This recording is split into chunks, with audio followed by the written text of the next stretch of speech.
নমস্কাৰ ওয়েলেছ অসম ইউটিউব চেনেলত আপোনালোকক আন্তৰিক শুভেচ্ছা জ্ঞাপন কৰিছোঁ মোৰ প্ৰিয় ভিউয়াৰ্স সকল আপোনালোক সকলোৰ কাৰণে এটা ইম্পৰ্টেন্ট আৰু গুৰুত্বপূৰ্ণ ভিডিঅ' লৈ আহিছোঁ আজি আপোনালোক সকলোকে ই-ৰিক্সা ফৰ্মৰ বিষয়ে আলোচনা কৰিম আৰু ই-ৰিক্সাৰ অনলাইনৰ বিষয়ে এটা গুৰুত্বপূৰ্ণ আপডেট দিব বিচাৰিছোঁ এই ভিডিঅ'টো আপোনালোকে সম্পূৰ্ণ চাব যোৱাকালি হুজাই জিলাৰ হুজাই সমষ্টিৰ প্ৰাক্তন এমএলএ শিলাদিত্য দেৱ ডাঙৰীয়াই হুজাই ষ্টেডিয়ামত ফৰ্ম বিতৰণৰ কৰিছিল তাতে বহুতো মানুহে ফৰ্ম পাইছিল আৰু বহুতো মানুহে ফৰ্ম পোৱা নাই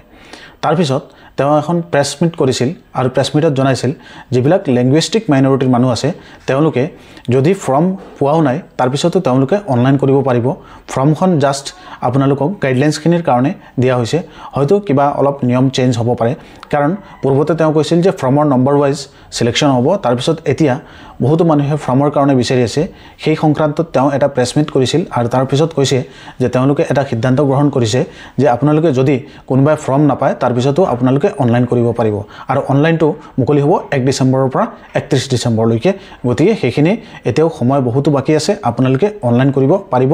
আৰু বৰ্তমান যদি আপোনালোকে ফৰ্ম নাপায়ও তাৰ পিছতো আপোনালোকে এপ্লাই কৰিব পাৰিব এই গুৰুত্বপূৰ্ণ খবৰটো দিবৰ কাৰণে আপোনালোক সকলোৰ কাৰণে এই ভিডিঅ'টো প্ৰস্তুত কৰিছো আহা এতিয়া শিলাদিত্য দেৱে যেটো প্ৰেছ মিট কৰিছিল তাতে প্ৰথমে তেওঁ ফৰ্মৰ সম্পৰ্কে কি কৈছিল বা অনলাইন এপ্লাই সম্পৰ্কে কি কৈছিল সেইখিনি আপোনালোকক দেখুৱাই দিওঁ ইতিমধ্যে আমি বহুত ফৰ্ম দিলো কিন্তু দেখা গৈছে যে আৰু মানুহ আহি আছে আৰু ফৰ্ম বিচাৰি আছে সেইকাৰণে আমি আজি এটা নিৰ্ণয় লৈছো যে আমাৰ এই ফৰ্মটো মেন্ডেটৰি নহয় যে ফৰ্ম লৈ পেলাই এপ্লাই কৰিব লাগিব আজি এটো মেন্ডেটৰি নহয় 1 ডিসেম্বৰৰ পৰা 30 ডিসেম্বৰত লৈ আপোনালোকে মন কৰিব যে আমাৰ যেটো ফৰ্ম আছে এপ্লিকেশন ফৰ্ম এই এপ্লিকেশন ফৰ্মৰ পিছফালে গাইডলাইন আছিল আৰু এই গাইডলাইনত ক্লিয়াৰলি মেনশন কৰা আছে যে 1 ডিসেম্বৰৰ পৰা 30 ডিসেম্বৰলৈ সকলো মানুহ যিসকল লিংগুইষ্টিক মাইনৰিটিত পঢ়ে তেওঁলোকে এপ্লাই কৰিব পাৰিব মই আকৌ ক'ব বিচাৰিছোঁ গোটেই অসমবাসীৰ কাৰণে যিসকল ভাষিক সংখ্যালঘুটো বুজি পাব লাগিব ধাৰ্মিক সংখ্যালঘু নহয় ভাষিক সংখ্যালঘু এই ভাষিক সংখ্যালঘু মানুহসকলে তেওঁলোকে এপ্লাই কৰিব পাৰিব আমাৰ ৱেবছাইট হৈছে www.linguisticminority.com এই linguisticminority.com যেটো আমাৰ ৱেবছাইট আছে তাতে এইটো খুলি যাব 1 ডিসেম্বৰৰ পৰা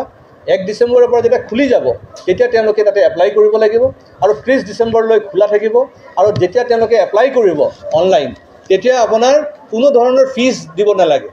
কোনো ধৰণৰ ফিজ জমা কৰিব নালাগে কোনো ধৰণৰ নথিপত্ৰ জমা কৰিব নালাগে তেওঁলোকে মাত্ৰ এপ্লাই কৰিব তাৰ আপোনালোকে সম্পূৰ্ণ ভিডিঅ'টো শুনাৰ পিছত এতিয়া মই আপোনালোকক ডকুমেন্টছ সম্পৰ্কে তেওঁ কি কৈছিল সেইখিনি দেখুৱাব বিচাৰিছো আৰু সেই প্ৰেছ মিটটোতে দুনিয়াকে তেওঁ আপোনালোকৰ কি ডকুমেন্টছ লাগিব আৰু কেনেকৈ সিলেকশন হ'ব সম্পূৰ্ণ প্ৰক্ৰিয়াখিনি ভিডিঅ'ৰ যোগেদি তেওঁ জনাইছিল গতিকে আশা কৰো আপোনালোকৰ এই ৰিক্সা লৈ পেলাই যিখিনি ডাউট আছিল কেতিয়া দিব বা মোপৰ বিষয় বলে ডাউট আছিল যে কেনেকৈ এপ্লাই হ'ব ফৰ্মটো পোৱা নাই এতিয়ালৈকে গতিকে ফৰ্মৰ কাৰণে এতিয়া টেনচন ল'ব নালাগে কাৰণ অলৰেডি তেওঁ কৈ দিছে যে সেইখিনি অনলাইন প্ৰক্ৰিয়াৰ মাধ্যমেদি হ'ব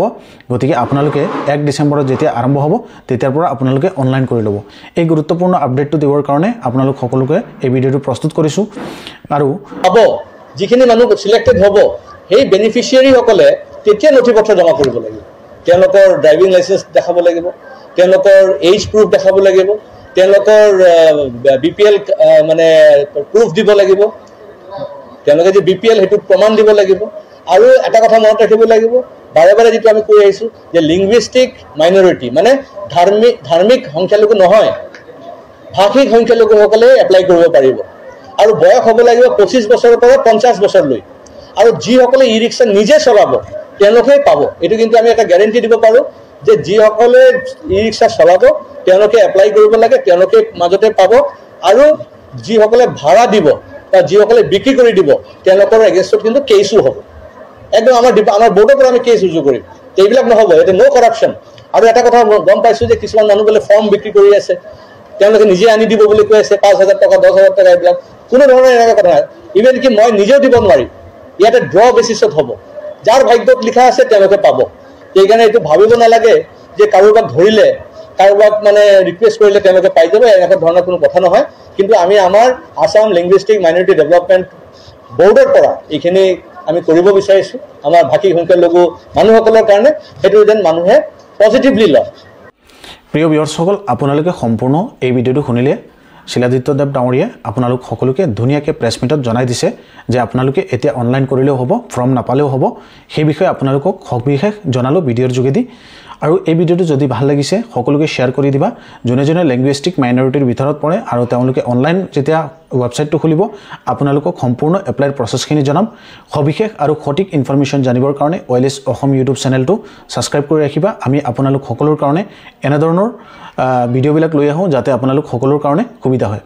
আশা কৰোঁ আপোনালোক সকলোৱে বুজি পাইছে। এতিয়া ফৰ্মৰ কাৰণে আপোনালোকে টেনশ্যন কৰিব নালাগে, কাৰণ তেওঁ নিজে কৈ দিছে যিবিলাকে ফৰ্ম পোৱা নাই তেওঁলোকে অনলাইন কৰিলেও হ'ব। ধন্যবাদ।